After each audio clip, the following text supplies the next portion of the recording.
మంగళవారం చింతూరు సామాజిక ఆరోగ్య కేంద్రంలో ఒక అరుదైన క్లిష్టమైన శిశువు జననం చోటు చేసుకుంది.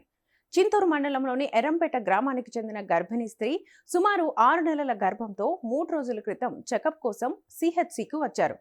ఆసుపత్రిలో విధుల్లో ఉన్న డాక్టర్ ఆమెను పరిశీలించి గర్భంలోని శిశువుకు తీవ్రమైన అభివృద్ధి లోపాలు ఉన్నట్లుగా గుర్తించారు.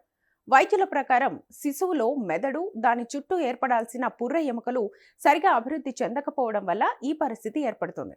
ఇలాంటి సందర్భాల్లో శిశువు పుట్టిన వెంటనే ప్రాణాలు కోల్పోయే అవకాశం ఎక్కువగా ఉంటుందని డాక్టర్లు చెప్తున్నారు. అయితే ఈ కేసు పిండంలో ఉన్న తీవ్రమైన పుట్టుక లోపాల కారణంగా అత్యంత క్లిష్టంగా మారింది.